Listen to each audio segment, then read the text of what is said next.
Hi, it's Jen Taub. Welcome back to Booked Up, a podcast that features you, me, and our favorite authors. We release a new episode every Sunday morning. Today, we are doing my favorite thing, following the big, dirty money. This time, the focus is on the world of private equity. Those two words, private equity, together sound so restrained and elite, even contained. In reality, though, the world of private equity is rough and destructive and affects all of us, from patients seeking healthcare to workers losing their jobs. There's more than $10 trillion in private equity assets under management, and many public pension funds, as well as ordinary members of the public, are invested. It's not private at all. Joining me to discuss this topic are authors Gretchen Morgenson and Joshua Rosner. Their new book, These Are the Plunderers: How Private Equity Runs and Wrecks America, is a must-read for anyone and everyone who wants to understand why and how the rich get richer and the rest of us are struggling to make ends meet. You may recognize Gretchen and Josh from their first book about the 2008 financial and related mortgage crisis. It was a great resource for me when I wrote about that dangerous time period. The first book is called Reckless Endangerment: How Outsized Ambition, Greed, and Corruption Led to Economic Armageddon. Gretchen is the senior financial reporter for the NBC News investigative unit. A former stockbroker, Gretchen won the Pulitzer Prize in 2002 for her trenchant and incisive reporting on Wall Street. Josh is managing director at independent research consultancy Graham Fisher and Company, advising regulators, policymakers, and institutional investors on banking and financial markets. Okay, let's dive in.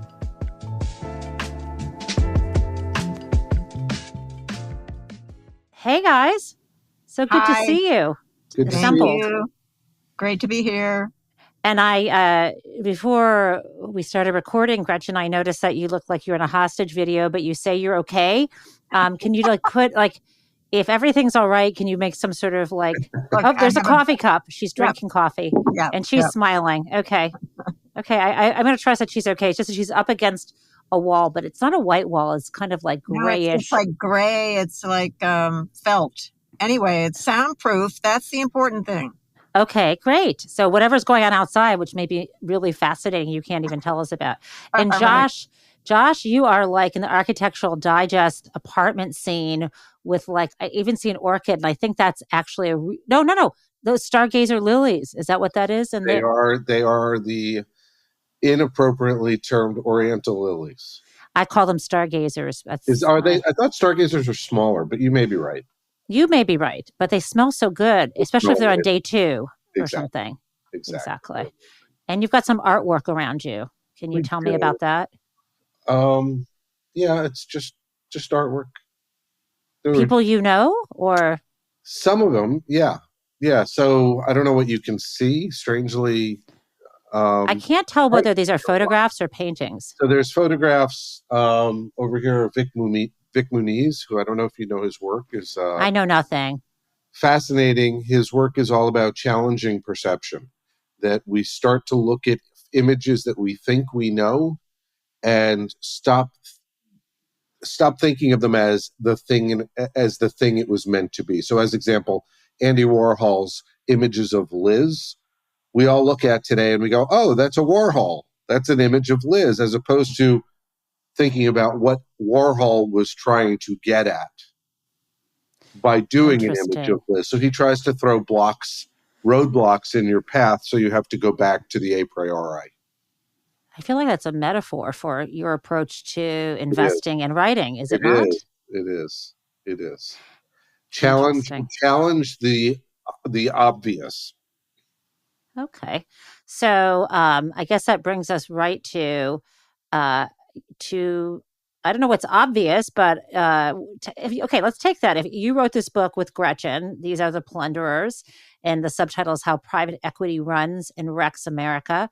What is your, let's take this art theory and use it as a frame. What was the obvious part, and what are you challenging? Is it unbridled, free, unfettered capitalism? Is that the obvious? Like, how would you map that onto your project here? Well, so if we map that into the metaphor, and I'll let Gretchen continue with it after, I think that there's a general feeling of something is not right, and we all accept that, and that has been a bubbling undercurrent of our social, political, and economic reality now for quite a long time.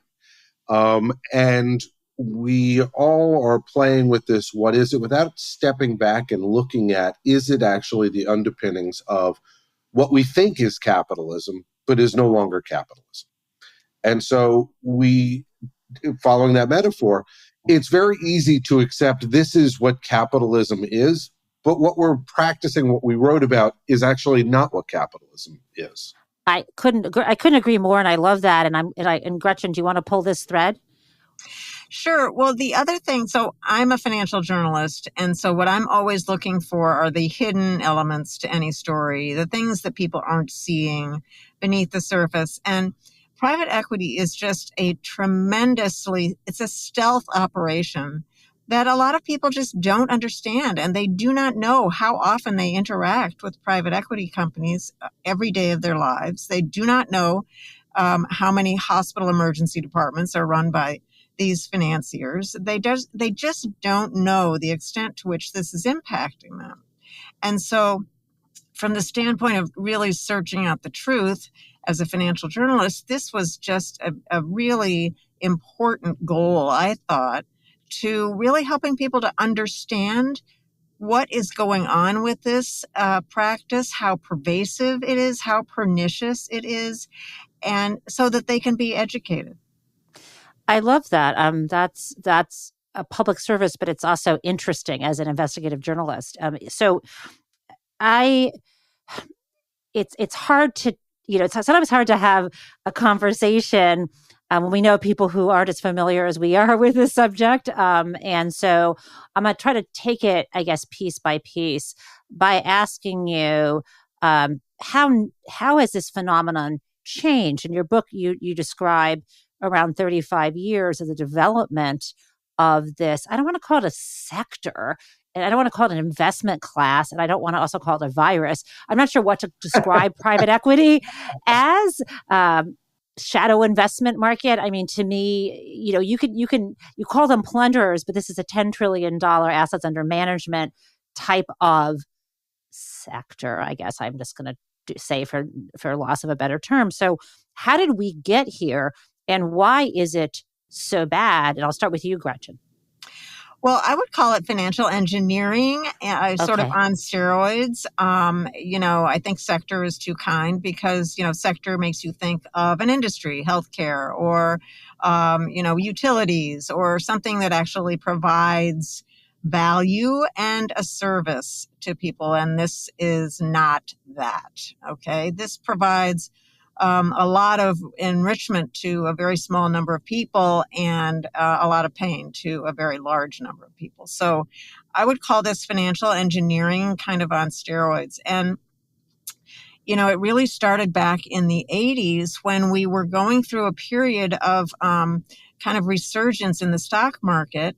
We'd had this terrible, terrible period of the 70s, stagflation, and, valuations of public companies were in the toilet. And so the 80s were a period when things started to revert back to a period where you would want to be a stock market investor. Volcker was, fighting inflation, taking interest rates up. The stock market finally started to take off. And you had this moment in time where you had a huge differentiation between the value that these companies had in the public markets and what their intrinsic real value was. So you mean the float, you're saying, like, if we said there's 1 million shares outstanding and it's trading at $10 a share, the float would be 10 million versus what the actual book value, like, fire sale value, or book value, enterprise value, whatever you wanted to call it. Okay. So they would arbitrage this, right? They would buy the company, they would lever it up, and then maybe improve some aspects of the company, its performance, and then sell it within a couple of, 5 years. And there was a genuine alpha to that. There was a genuine return. to Let me that. stop because I know what you mean by lever it up.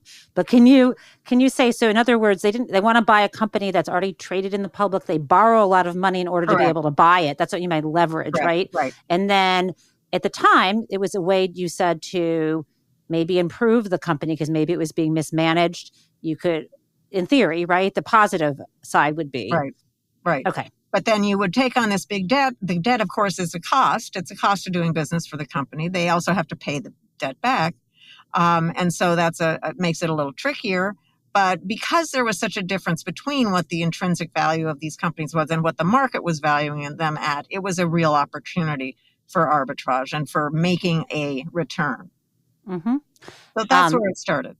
And that was, does that like morph into, for those of us who remember the 80s and books like, Den of Thieves, and so on? Is that what Josh, you're nodding your head. Can you elaborate?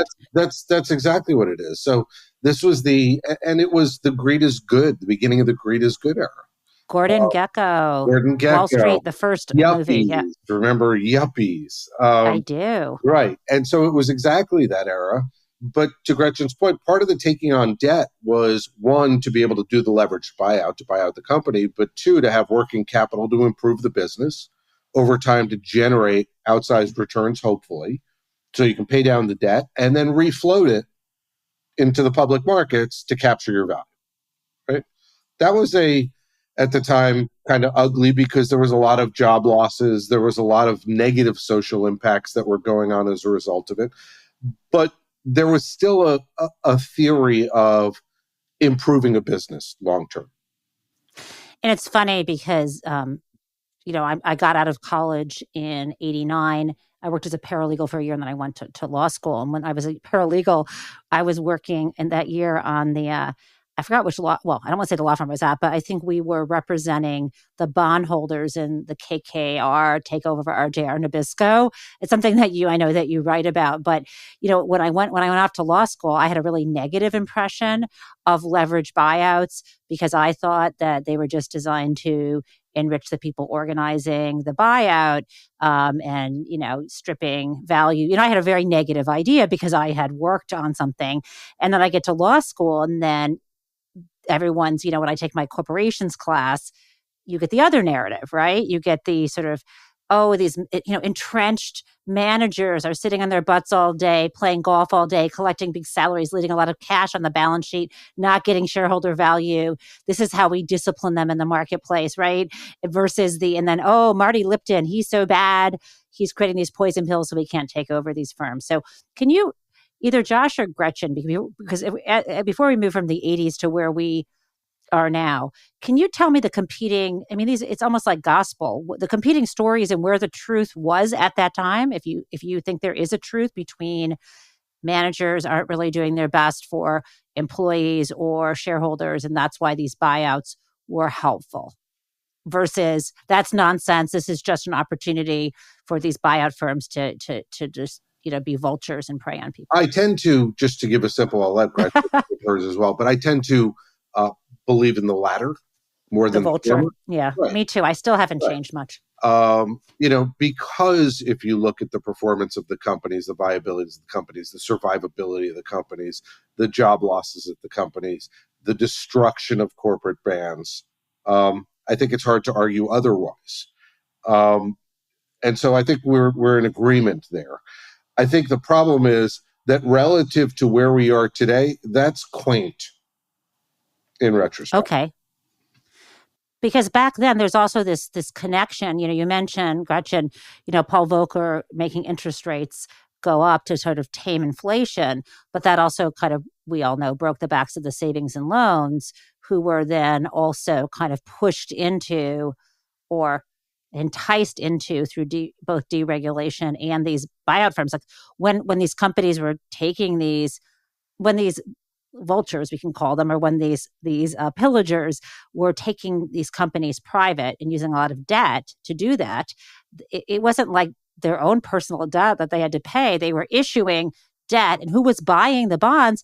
It was the savings and loan managers who didn't know what they were doing. Are they in on the take? Some of them we can mention, went to prison, or it was pension funds or whatever. You're always finding the greater fool to dump the debt on, right? I mean, that was happening then. And insurance companies. Let's not forget about the centerpiece of the story at the end of the junk bond era, which was the failure of Executive Life, which was an enormous California-based life insurer that was run by a fund manager who was very aggressive, had been actually a high-flying fund manager back in the 60s, and he was running this thing and buying a lot of Drexel Burnham Lambert issued debt. And that went awry for him in 1991 when after Drexel's failure, and that market sort of went kaput because it no longer had Drexel sort of orchestrating everything would be a word.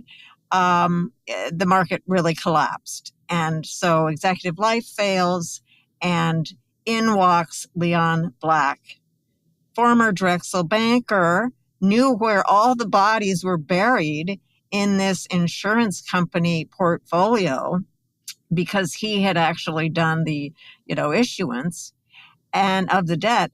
And so he comes in and picks the amazing portfolio companies up for pennies on the dollar, and therefore begins Apollo Global Management, which is one of the biggest private equity players in the world.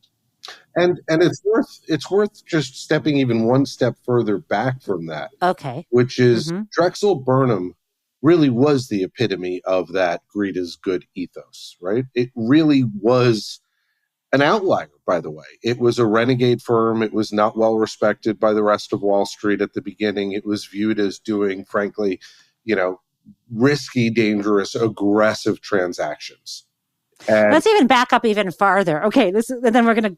Okay. Yeah. I think everyone knows this, but I do this sometimes at the beginning of the first day of my securities regulation class, right? Some of the basic stuff. So, Drexel Burnham investment banking firm. What are, in theory, investment banks supposed to do? They're supposed to be helping businesses raise capital. That means money so they can grow the business, make their products better, hire people, et cetera. There's different types of capital, just a way of saying funding. And this gets, I'm not going to be too nuanced. There's equity and there's debt.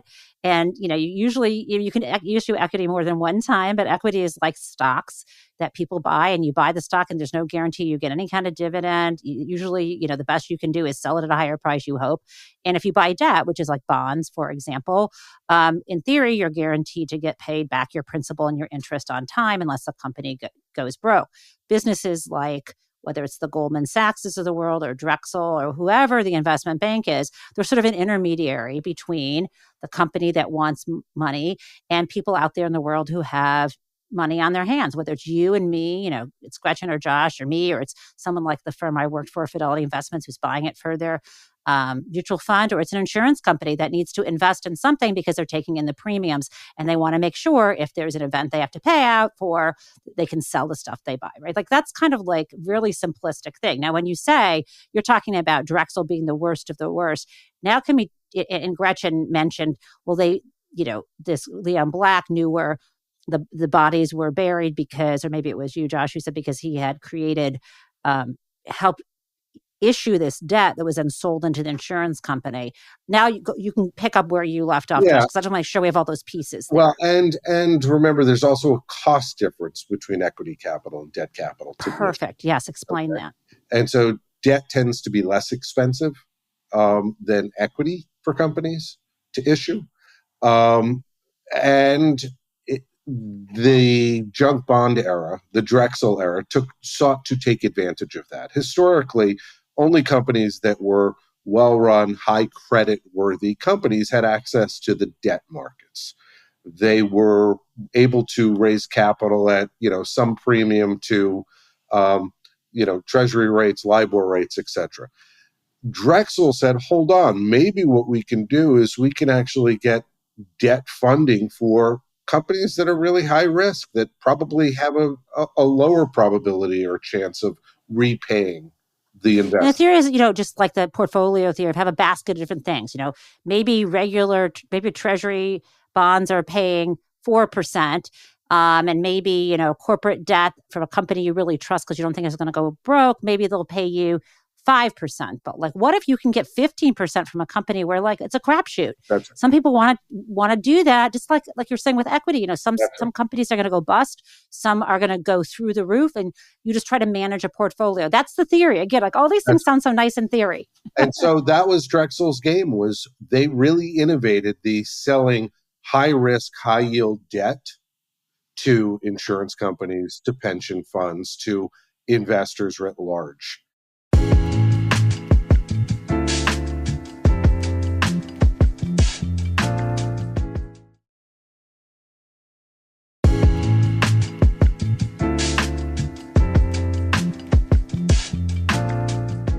So then we're doing an LBO. This is where the LBO comes in. You, me, and Gretchen, we see a company we think is undervalued, right? And we don't have, enough money in our bank. So, and maybe we're managers somewhere. So we would go to our friends at Drexel and we would say, can you raise $1 billion for us? That's right. And we want to buy this company for less than $1 billion, but we need to pay ourselves some stuff and do this and that with it, right? And they would loan it to us, whether or not we're actually... I'm sorry, they would loan it to... Go ahead. They wouldn't loan it to us. That's where the issue is. They would loan it to us to an entity. Right. The entity they create a new shell that's going to buy the old company. And the new shell now is in control of the company and has this debt. So every month before they even bring in a penny and whatever thing they're selling, they've got to make this debt service. Right. So their survivability just went down on day one of us acquiring. But even if they go into bankruptcy, who's screwed over? It's the insurance company or whoever, right? And so that was the sort of way it happened in the 80s, right? In the junk bond era. And we know Michael Milken went to prison for whatever it was, parking or securities fraud or whatever the heck that was. He also got pardoned later by Trump, right? But okay, that's the 80s. We're not in the 80s anymore. It's 2023. What happened between that? How do we get to even on steroids, this technique that we have that we now call private equity instead of junk? Well, we still had the same people playing the game. They were getting more and more wealthy as they did so. As you know, Jen, there are ups and downs in the markets, but these folks figured out a way to continue playing this game where they would buy companies, load the company up with debt, claim to make efficiencies, claim to improve the operation, and then hope to sell it in 5 to 7 years. And along the way, very important change occurred, which was that pension funds began investing with these people. And so you had CalPERS actually investing directly in Apollo. So you had these enablers helping these people raise these funds because they needed performance. The pension funds needed to meet their obligations, and they thought that these buyout funds, could help them do that. By the way, you said CalPERS. That's a California Public Employees Retirement Fund. It's the biggest pension fund. It's the one that everyone follows. What CalPERS does, everybody else does. So when CalPERS went headlong into private equity, that meant that everybody else was going to do it as well. But so you had this symbiosis, this symbiotic relationship between the pension funds as the investors and these fund managers, these private equity buyout kings. And that really fueled the success of this type of financial engineering. Without those pension funds, there's no oxygen in the room for these people. I've been to conferences with, whether it's CalPERS or Lacers from LA or whatever, and all, what is it? What did Tolstoy say? Every well-run pension fund is the same, but every no, I'm kidding. Every unhappy pension fund is the same. It's sometimes they have hundreds of people that are consultants. I mean, who can even keep 100 people in a Rolodex, right? And they don't always know what they're investing in, but they're under huge pressure to generate these returns. And then you have some people who are just elected in and out of. I'm not saying that's what CalPERS is, but I think CalPERS also had there's often scandals where it's not literally pay to play like you've talked about, but sometimes there's shady stuff that's happening. So we're talking about big piles of money More than, And you're, and yeah, more go ahead. than that, more than that. Yeah. And part of the problem here is for a very long time we had underfunded pension funds, underfunded pension obligations, underfunded corporate pension obligations. We had a long period where the planning for the future retirement of employees was not funded appropriately by corporations. They theoretically were supposed to be funding these plans, they didn't. And then when they would try and play catch up, the returns that they were getting in the equity markets, indexes, stock indexes, public market indexes, weren't keeping up with, or filling the holes, I should say, in what their future obligations to retirees would be. And so that's really when the whole push into illiquid assets, whether that is private equity or commodity fund, etc., started to rise. And it came with this belief that, as we talked about, higher risk, higher return. Here's your opportunity to take a portion of your funds and put them in higher risk but higher reward investments and play for your salvation. And the reality is that they weren't really a net of fees performing much better than public equities. But the pension fund managers had the ability to mark them sort of however they wanted or however the fund said, because there right. is no mark to market on these private transactions. And so you could just keep rolling the loss, but stating that it wasn't there. It's funny, and I know this is like maybe just like a footnote here, but I don't know if you're talking about underfunded pensions. I don't know if you read Ellen Schultz's book, Retirement Heist, years ago. She wrote for the Wall Street Journal. I recommend it to you, Josh. Just put it on your list. But yeah, so you have this, it's a perfect storm, but it's also different laws changed to allow this, right? I mean, pension funds at one time were supposed to be more safely invested, kind of like insurance companies, right? And I don't know if it's more of a supply than a demand side thing. You know, if these people, you know, you have to, it kind of reminds me of the mortgage market or the toxic mortgage supply chain when interest rates started to go up and there weren't as many mortgages being originated for refis. You got to put something through the pipeline. And I think this is what's happening. Like when you see an opportunity, whether it's the Drexels of the world, like, hey, we learned how to do this engineering. We really know how to issue really risky debt and place it places. So let's keep doing this. And the other side of this that you guys talk about in the book, which is fascinating, is it doesn't matter what happens, they still win. Like you're saying, okay, so look, you get your fees up front for engineering. These managers that you help take over a company, they're happy, they pay you a huge fee. And then when the thing falls apart and no one knows what this stuff is worth, you can go in and cherry pick or buy whatever you want and then make money at the other end. Like, it just feels like it's like, and the more complicated it is, the more likely you are to be the expert making money off this. Is it that simple? I mean, it is. The problem is, let's relate it back to the real world. Okay. Because I think that's where the problem is. And frankly, that was really where the genesis of this came, was during COVID. Okay. Let's talk about that. Okay. And, Gretchen and I talk constantly. And one of the things that we were kind of shocked with was how unprepared we were. And that there weren't enough beds and there weren't enough ventilators. And you were hearing problem after problem in the healthcare supply chain. Mm-hmm. And that was where Gretchen said, we really need to start diving into this more deeply. And it wasn't just healthcare. Healthcare actually was sort of the symptom of the end of cycle. And so, as Gretchen pointed out, that the early cycle for private equity was going after industries where there was a difference between the value you'd get in the public markets and what the company was intrinsically worth. And then it went to other industries. It went to retail. It went to, a whole host of, you pick it, consumer goods companies. And as there was less and less and less to pick over, private equity started going for things that we've historically looked at as social goods. In other words, companies that aren't, and industries that aren't supposed to necessarily run to maximize profits, because they actually have to have a cushion in them, excess capacity, because there's a social importance, education, healthcare. So they squeeze the juice out of all these these private sector type entities. And then you go to the things that are supposed to be a public good.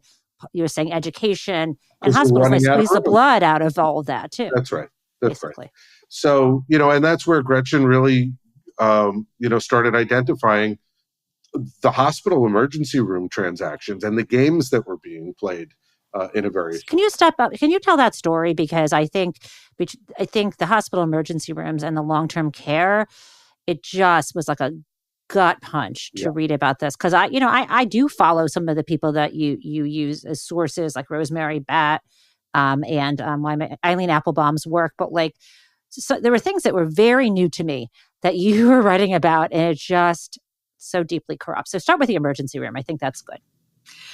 Well, so that's a staffing company situation, and private equity saw that if you staffed emergency rooms, you don't have to make an investment in the asset, okay? You can just simply say, all right, go to hospital, whatever name it is, and say, we will run your emergency department for you. And we'll take that off your hands. We'll take the, hiring of the physicians, the clinicians. We'll do all of that for you. We'll do the billing, the administrative stuff for you. Take that off your hands. And soon enough, you find that 40% of the nation's hospital emergency departments are run by private equity because there is money to be made in those operations. And how do they make money? Well, one of the companies, which was called Envision, which was owned by KKR, was really the company responsible for what became known as surprise medical billing. So you go to your emergency department, you're at your most vulnerable, you're ill, you've just been in a car wreck, whatever it is, and you assume your hospital is in your network. In your insurance network, it will pay. The insurance company will pay for your bills. What Envision did was it carved out of network the emergency department so that you would then have to pay that bill over and above what the insurance company paid for your treatment there. And these bills were massive. And people were all of a sudden saying, wait, what? This hospital is in my network. Oh, well, no, the emergency department is not in your network. And this was such an outrage that actually our dysfunctional Congress had to do something about it. And they, created the No Surprises Act, which did not eliminate the problem, but it curbed the problem. So here's a perfect example of private equity finding a way to gouge patients for their own purposes and for their own ends. And after the No Surprises Law took effect, Envision could not make its business model work, and it filed for bankruptcy. So I think that's a great bookend story to tell that illustrates kind of the larger picture of what often goes on with private equity. And it goes deeper than just hospitals as well, right? It goes to physician practice organizations where they'll take over groups of physician practices. They'll cut the overhead. They'll cut the expense. They'll sell off the real estate into a related fund often. They'll consolidate the costs and essentially put the debt onto the practices so that doctors can't provide the service. They have to take on more and more patients. The practices don't work, and they fail. And this was born of a loophole. Well, I don't know if I call it a loophole, but there are rules around medical practices that you describe corporate practice medicine. So can you describe what the rule is and how these organizations, I think, actually don't just skirt the law, but violate it? The corporate practice of medicine goes back over 100 years. And the intention was, going back to what we were talking about, social responsibility, that a physician or the physician's first obligation is to the benefit and the health of their patient. And so the monetary recompense should be second to the outcome of the patient's health. It's almost like a fiduciary duty, but more so. That's exactly right. It's exactly what it is. And so it started out of the the AMA, and it was essentially the belief that corporations shouldn't own medical practices. They should be owned by physicians. And there were laws on the books in, the majority of states to that end for a very, very long time. And there still are in quite a number of states. I think there's in like around 33. Around 33, 34. But they ended up figuring out ways to skirt that as well. And so, Gretchen had found in one of the cases that she found, there was a doctor who theoretically had 300 physician practices around the country that he owned. He was listed as the owner of all these practices, right? That's right. Which, when you start rolling it up, you realize, no, it's private equity, and they set up a shell, a subsidiary company, where he's the listed owner, but we know that he's actually not the owner and he's not really running things, and they're not running for patient outcome. And that's... Well, you say he's not really the owner. I mean, you mean they've basically stripped away the ownership right, that like any control over the decision making and most of the money, but he's nominally maybe... That's correct. Okay. So he's the paper owner. That's right. And essentially, Envision in this case is directing the operation of whatever it is, whatever emergency departments that he's supposedly running. And so they have circumvented this prohibition against corporations practicing medicine by installing a doctor who is willing to sell his name and put up a shingle in this sort of fig leaf arrangement. And by contract, they're getting all the benefits. And then, but the problem gets to, I mean, this is what, what you were trying to do earlier, Josh. Let's bring and where you guys started, which is, how does private equity, we talked about the techniques of it and how it got built, but how does it hurt people? And here is one glaring example, which is when you are having these private equity firms be owners who are rapacious, they've got debt service to cover, and they are in there trying to cut costs. When it comes to emergency departments, you described something in the book where there was a hospital where they only had one emergency doctor across three. There was the emergency department itself, a pediatric emergency department, and then anytime you could have a code blue elsewhere in the hospital, you had one person. That's right. How is that acceptable? Right. And so that was a lawsuit that it was a wrongful termination. So what happened was the emergency department head, the physician, said, this is wrong. We really have to change this. He got his entire group together and they said, we've got to change it. And they tried and tried and tried, and it never got changed. And this was another Envision. This was Envision. And this was where this guy with 300 practices was the paper owner. And so our heroic emergency department physician gets fired because he's making too much noise about patient safety and they want to get rid of him. And so he sues for wrongful dismissal. And that is how we find out that he was actually working for this doctor who was the paper owner. His name is Gregory Byrne, and how he had 300 practices and our heroic emergency room physician had never met him. And so it's such a sham. And yet nobody anywhere, no state attorney general goes after this practice. And it's so obviously a sham. It is so obviously a sham that when another emergency staffing company was public and had to file its risk factors with the SEC, it described this arrangement as potentially a liability, a legal liability. And so it's obviously a sham, but no one does anything about it. And part of the problem is that the name of the companies is not the name of the private equity fund. The name of the physician practice group is not the name of the private equity fund. The name of the large retailer that private equity buys remains the name of the large retailer that private equity buys, or the casino is still the same casino name. And so there's very little one look through.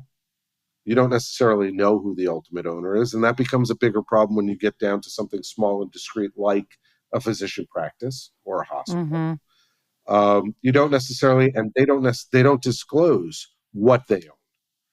And then you also have, because of the legal structure, the structures protect the private equity fund, even though it's the ultimate owner, right? So it's very hard Right. to go after the private equity funds legally as well.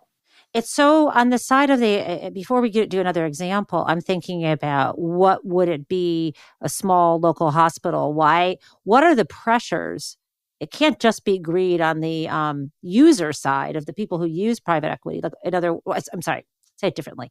The example that you gave where there's this staffing firm that's owned by a different private equity firm, they're preying, it seems to me, on hospitals things that, as you note, don't usually have a big profit margin, that are, hospitals have been run by, the Catholic Church. Hospitals have been run by religious organizations. They historically haven't been, they're often nonprofits. They have thin margins, and the cost. I'm just trying to understand why you would. Is it just trying to cut costs in a genuinely caring way to stay afloat, that these hospitals do this? Or are these hospital executives sort of in on the game too here? Like, is there a way to run a hospital without outsourcing all this stuff anyways? Is what's going on in terms of the demand for this side? Yeah, I think that what these the private equity firms capitalize on with their discussions with hospital administrators is, this is a headache. It's a headache to run an emergency department. It's a headache to bill. It's a headache to keep track of everything. We will do that for you. We are efficient. We're efficiency, experts, and we know how to do what we need to do. And you can just leave it to us. So there's something very inviting about that, right? You're a hospital administrator. You've got, it's like MASH every day of the week, right? You've got nightmares coming at you from all ends. And here's somebody who says they're going to solve one of your problems for you. And it's going to be easy and you don't have to worry about it. But what about the bargaining power saying we want to have a minimum?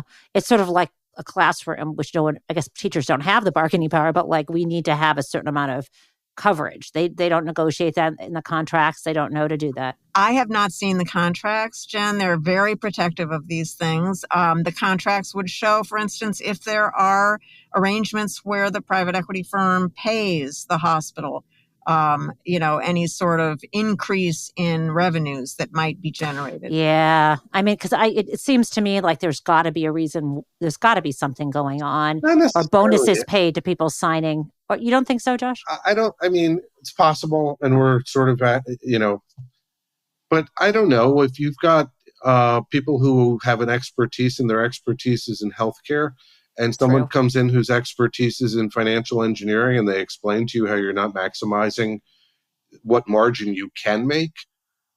It's sort of like, hiring management consultant, right? Everyone feels good when they hire a management consultant, theoretically, who comes in and tells them how to make their business more efficient. And so I thought you hire a management consultant so that you can do a layoff. I didn't know you do it too. Exactly. Okay, I'm that's stupid. Exactly. Okay. That's the point. Touché. I didn't mean to be cruel in my laughter. I'm laughing because of its gallows humor.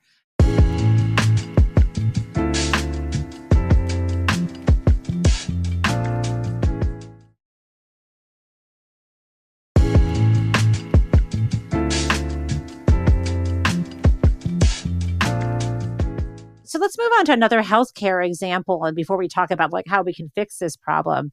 I forgot the name of the billing at the nursing home or long-term care facility. There's this like Manor care. It reminds me of Rick Scott stuff, but yeah, can you talk about that too? Again, how it hurts people, and maybe then we get. Yeah, such a great example. Well, so first of all, there was a tremendous study out of NYU, UPenn, and University of Chicago in, I think, 2021. Very good longitudinal study about mortality rates at nursing homes. And the mortality rates at nursing homes owned by private equity were 10% higher than at nursing homes run by anybody else. So even for other for-profit companies, okay? So again, therefore you had 20,000 extra lives lost over the period of the study because private equity trimmed nursing staff. They cut so that they could make more money for themselves. And that often translated to staffing reductions that made the business obviously not run properly for the patients. So that's a perfect, really, really damning study. But in the way it's so interesting because they found, in your description early or about early private equity or junk bonds, who was the taker? It's the public pension funds. Like who's feeding the beast? And here it's Medicare, Medicaid, right? In other words, you've got a government funding of something, and so they're figuring out how to game that system. So they're acting like they're doing all these services for people so they can bill, but they're not using the money they're bringing in to hire staff to turn people so they don't get bed sores and do the actual work to help people. It's really like it's just totally. But that is an important point that you just hit on in terms of the game is to game every system.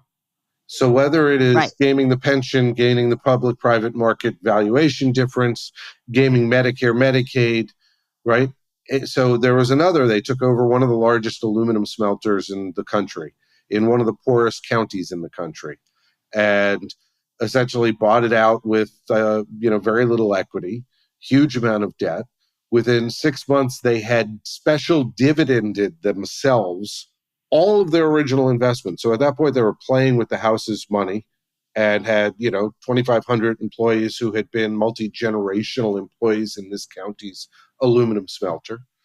Then they realized that they actually had an opportunity to try and get even more profit out of it by going to the utility board and saying to the utility board, we're going to file for bankruptcy if you don't give us a cut in the utility rates.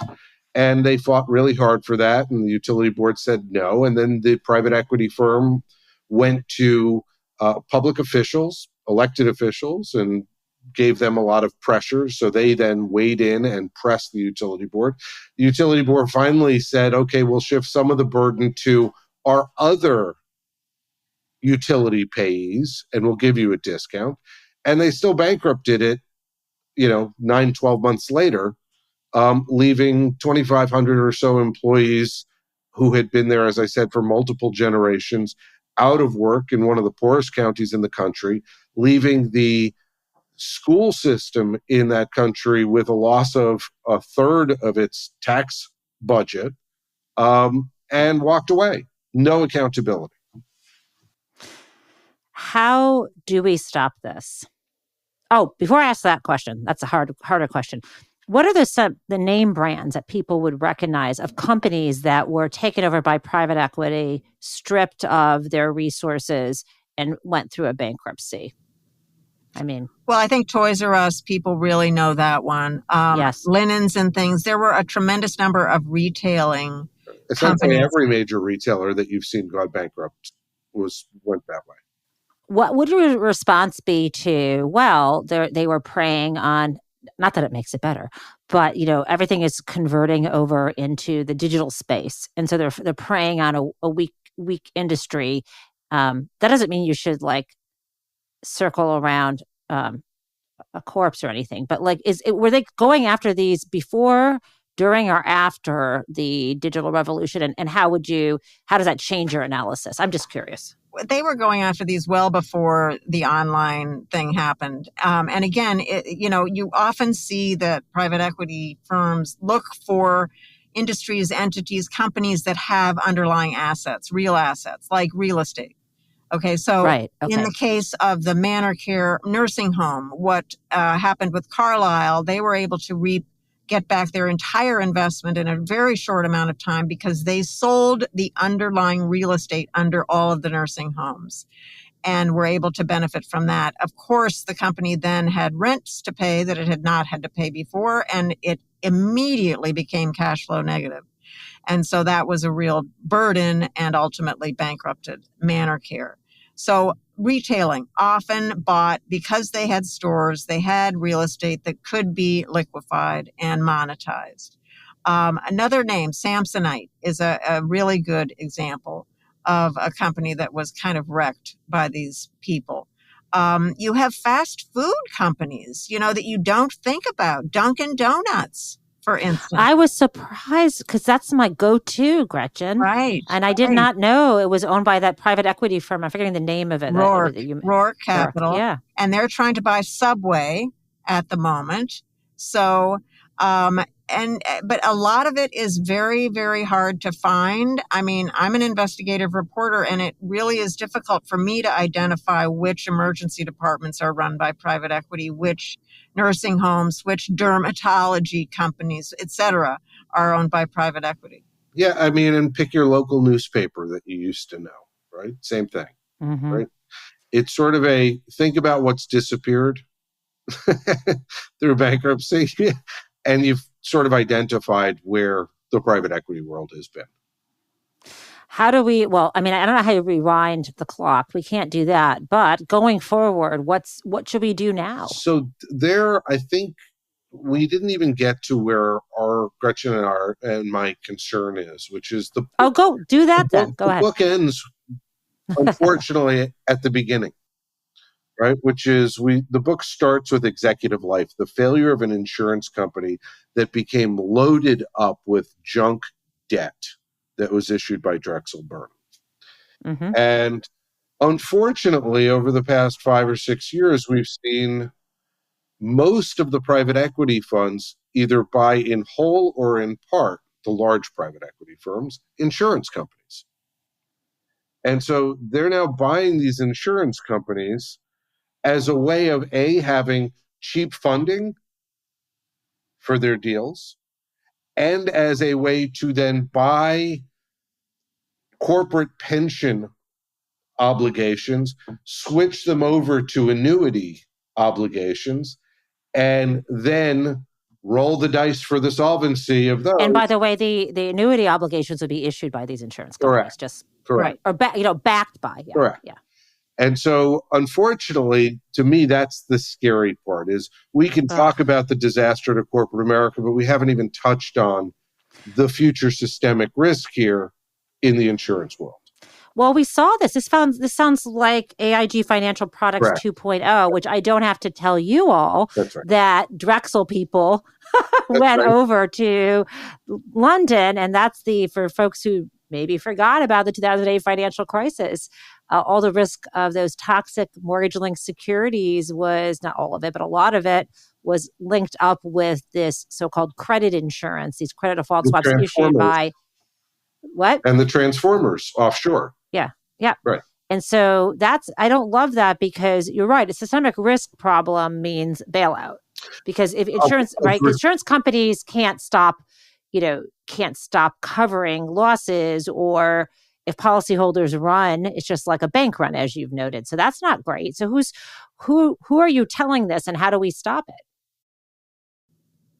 It's really tough, Jen, because first of all, insurance is regulated by each individual state. Right. And so you don't have an overarching federal regulator. Not that they, do a great job either. Okay. Right. But, at least if you had a federal regulator, you would have it all sort of going through one thing. Here you have, a polyglot situation with states, and some of them are very lax and some of them are less lax. But in any case, so you have that as a hurdle to getting anything meaningful done to protect the policyholders in these cases. You now also have the additional problem and risk of many of these companies are offshore insurers. Yes. And so Bermuda, has anyone heard of it? For the arbitrage of the different capital ratios, for the arbitrage of the ability to keep the funds offshore and protect them in case of failures. Yeah. And good luck getting your money out of that, because, you're going to Bermuda to try to knock on the door there and, forget about it. So you have Apollo buying up, now called Athene, buying up Lockheed pension obligations, Bristol Myers, Coors. I mean, the number of retirees of these venerable companies who are relying on Apollo to do the right thing with their insurance and their future obligations is frightening. And at the federal level, there's some concern. First of all, you saw some concern early on with some of the folks at the PBGC, who the Pension Benefit Guarantee Corp, who recognized the risk of moving these from government-insured programs, so a corporate pension, defined benefit pension program, if it went bankrupt, there was some insurance. Yeah, there may be a haircut, but there was something there for the retirees. Right, but defined contributions, Now- 403B, 401k, nope. Now Right. there is not. And so Right. that's one of the problems. And at the federal level, Sherrod Brown actually raised a lot of noise about this. He's actually been on this drumbeat. I haven't heard it recently, but he definitely has tried to shine a light and shine focus. But there's very little that's been done or seems to be likely to be done. And so that is, to me, the bigger concern. And yes, we could talk about there isn't transparency in the ownership of what retailers, what healthcare companies, what you pick it, private equity owns. And the pension managers get paid on NAV, so they're perfectly happy. Net asset value. Yes. They're perfectly happy to play extend and pretend on the value, the mark to market, or mark to model, I should say. But the problem to me is this larger problem, and we're not addressing any of the problems at all. I have an idea, and I've run this by Josh, and you kind of alluded to it a minute ago. I think we should make private equity identify all of their ownership by, their names. Okay, so the Apollo Hospital, the Blackstone Slaughterhouse Cleaning Company that hires children, Gretchen, go into that one, because that's the Carlisle nursing home companies. So you know what you're doing, you know what you're getting. That's a great idea. And you know that these are people who are, extremely aggressive and probably don't care that much about the customer. And two things. One, when you're talking about insurance, you must know, I hope you know, Dan Schwartz, Yes. University of Minnesota law professor, who's like the insurance guy. The other thing, speaking of transparency, the big five, is it the ones that you mentioned? Carlisle, KKR, who else am I thinking? Leon Black, is Apollo and Blackstone. Yeah. So Carlisle, I mean, you just look behind that name is a revolving door of people from Washington, right? I mean, not just Washington, British government, right? You've had governments around the world. So, I like this idea of transparency. Is there? But of course, that probably won't happen anytime soon. But you still wrote this book, and you're raising public awareness. I love, by the way, I think this book is really accessible, I should say, to the public, not just because you're excellent writers, but you have this great photo section in the middle. Like, who gets to write a finance book and have these pictures of people? I mean, I think that alone people should consider. It's very accessible. What, Jen, the reason that I thought, and Josh agrees, this was so important to do is because, I'm a financial reporter, and shame on my colleagues out in the financial world for simply lionizing these people and never really talking to the people who are on the other side of the transaction. Okay? Right. You always hear about the deal makers. Aren't they brilliant? Aren't they smart? Aren't they famous? Aren't they rich? But you do not hear about what Josh talked about, the school children in New Madrid, Missouri, who had no books because Apollo wanted to get richer. You don't ever talk about the people who lose their jobs. You don't talk about the pensioners who lose their pensions. And so you have this disconnect between, you have this celebration of the deal makers, and you have silence when it comes to the actual people who are impacted the most, including taxpayers, by the way, when the pension fails. And there's silence where those people. And so we really want to focus and heighten the interest in the people on the other side of the trade. And by the way, that's important also. Jamie Dimon made a comment the other day, 2 days ago, I guess, about how America is addicted to debt, and it's very dangerous, and it's he should talk. I mean, it's unbelievable, right? And that was my first issued by him, right? That was my first response. But the other side of it is banks do have leverage ratios beyond which they're not allowed to exceed, and here you've got an industry that doesn't it is in many ways a shadow banking system.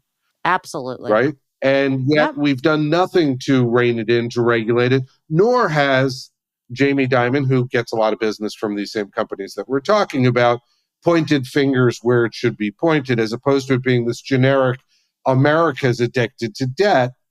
We should be looking a little bit more about how it's corporate America who in many ways is addicted to the debt. And the big banks in some ways are the dealers, right? But the ones who are feeding the addictions are these private equity firms. So, okay. So now I guess I can borrow, we started with art. So you've brought me to a place where I have to borrow a metaphor from recovery. And the first step in recovery is admitting that you have a problem. You all, sober-minded people, know someone else has a problem. How do we get the rest of us to admit it? I mean, what, or what is the other thing that a man has a hard time of seeing that, is it who I forgot who had said this. I've heard it repeated many times, but if your paycheck depends upon believing something, you're not going to seek out the truth. So all of this together, you write this book, you hope it's a bestseller. People are reading it. They respect you. They hear this message. What's our honestly a next step? I mean, haven't there been congressional hearings before? And yet, no, because you could change the no. Really There's not since the SNL crisis, frankly, in a meaningful way. Not since that era.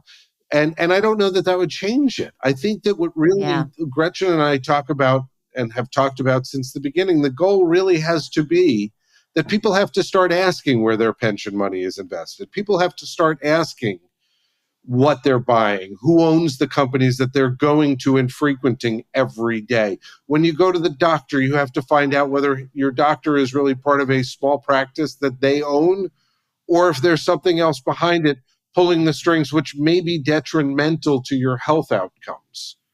And it's funny. Imagine going to the doctor like I do, and I'll say something like, "Oh, you're planning this procedure. What can you tell me what it's going to cost?" They have no idea. They won't, and I just do it out of this. You can't even find out what, even if it's your insurance is going to pay for it. I actually would. I'm curious. They won't even be able to tell you the whole. It's very. But can I just say this one thing that? But it's all very detached. This isn't capitalism. In other words, is what I'm saying. There's a lot of disconnects here. Sorry, Josh. No, I was going to say, but I don't even know the question for your doctor is how much is the procedure going to cost? But you should want to know whether your doctor is making the decision because some profit motive that he hasn't disclosed to you is standing behind him, rather than it being for health judgment. And making him do that, right? I mean, I think most doctors go into the field to help people. But if they've got some overlord standing behind them with a whip saying, okay, you've got to spend, now you can only spend 10 minutes with the patient now. You used to spend 15, but that's too much. And let's, have a nurse practitioner see them instead of a doctor because that's cheaper. Or do more procedures because we can generate more revenue that way. Those are the issues that you don't know are possibly happening. But yeah. Asking your doctor, are you owned by private equity? I do it now all the time. Oh, okay. Well, maybe that's when you greet people from now on. And maybe I should ask you, Gretchen, are you owned by private equity? I am not, but hey, guess what? Our publisher is. You went there. Yikes. Yeah. And Simon & Schuster was just bought by KKR. Oh my goodness. Because the deal with my publisher, Random House, fell through. Right. And I think my publisher, I'm Viking Random House. What am I? Penguin Random House, whatever. It's Viking Penguin Random House. But I think we're owned by some German company that's like a quasi-charity owned by a family. I tried to look it up at some point and I worried it might be a tax dodge. And I'm writing a book on taxes. And I thought, should I go there? I don't know. We'll see. So guys, this has been so good. And we should probably like do this over drinks and go into more depth here. But before we close this, what didn't I ask you that you wanted to talk about? Josh, you first and then Gretchen. Unfortunately, I think one of your focuses is on securities, and the SEC has done a really good job of routinely giving waivers to these companies in every single part of this transaction, this business. And that's a problem. The other is all of the executive regulators, frankly, have missed the ball here. There's issues that the FTC should be looking at that they really haven't been aggressive on. The consolidation and monopolization of industries, which private equity is responsible for, has been. And Lena Khan is starting to step up a little. She's starting to, but they've still maintained thresholds of, and it gets very complex, how much of a concentration within a market there has to be for. I used to work on merger stuff. And so when you're talking about a small industry locally, right, there's a lot of concentration limits that can be met without triggering anything for them. So to me, it's the small actions of the SEC. It's the small actions of regulators that aren't being taken. And there is a lot of opportunity. There's an opportunity, by the way, to start designating aspects of these businesses under the FSOC, or at least doing real reports and real studies. As a non-bank, systemically important financial institution, is anything... I thought they took everything off that list. They did, but then they just put out new guidance as to how they're looking at designation only a month ago. Thank you. I missed that guidance. Well, there you go. And so I think there are opportunities, but there isn't the public pressure to force those opportunities to be Good point. And Gretchen, what didn't you talk about? Well, I think, Jen, that one positive, there's sort of a ray of light in the clouds here, is that the market, the rising interest rates, are really having a bad effect on this business model. They are showing this business model to be unsustainable, okay? This is a business model that requires zero interest rates and everybody looking the other way, okay? And now you've got high interest rates. These are companies that issue floating rate debts, so they have had their costs go up dramatically. And so the business model is being shown to be unsustainable. You will see bankruptcies. You saw the bankruptcy of Envision. You've seen other bankruptcies of private equity-backed companies.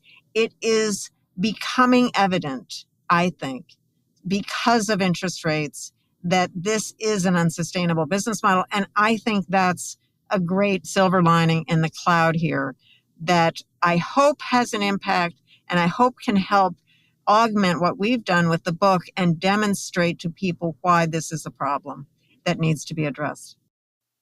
Well, thank you so much. This has been such a great conversation. I love talking about impending financial disasters. That's the place I know the best. So thank you. Busy. Anyway, thank you both for joining me. Congratulations on the second collaboration with this excellent book. Thank you, Jen. Really great being with you. And just thank you so much for highlighting it. Absolutely. Looking forward to continuing the conversations. It was really great catching up with Gretchen and Josh. I think I may have met Gretchen once in person many years ago, but I mostly just know them from their prolific writing, whether it has been historically in the Wall Street Journal or the New York Times or their commentary on news programs. I trust their research implicitly, and I find their approach to be incredibly engaging. It's hard, though, I will admit, to get to the end of the conversation highlighting one of the biggest flaws in our current, I don't want to say, sort of intersection between financial and corporate systems in the country, to see this thing and to see the unfairness and to see maybe an impending disaster down the road involving private equities takeover insurance, and to hear this and to sort of be nodding my head and go, well, okay, now what can we do? And the answer kind of being, well, maybe there's not much, feels bad. And, I guess people who invest think, well, I guess, if you can't beat them, join them, or maybe find a way to bet against the collapse. That's what people have done historically. Can't we do better? We must do better. And so I'm just hoping that this little podcast here that you listen to helps raise the awareness and gets us paying attention, and maybe doing what Gretchen said, like ask your doctor, find out about the restaurant you go to. Are they owned and controlled by private equity in a way that could harm you as a consumer of, of medical services or hurt the workers, but are there choices, so, I guess the first start is transparency and awareness. Next step is seeking to stop this predatory, dangerous, systemically risky behavior. It's that old, privatize the profits, socialize the losses concern that we have. We can do better, but we can only do better here if we know what's going on, and we can work together to try to change things to make the financial system, the business structures, and our society much more fair for all of us. So thank you for listening, and I will be back next week with another show as we continue to explore the writing process and the nonfiction world together. Please continue to let us know what you think. I really love getting your email at bookedup@politicon.com, and you can also write me at P.O. Box 147, Northampton, Massachusetts, 01061. To keep up with the show and our featured authors, follow Booked Up on Apple Podcasts, Spotify, or wherever you listen. And please give us a 5-star review. It really will help other people find the podcast.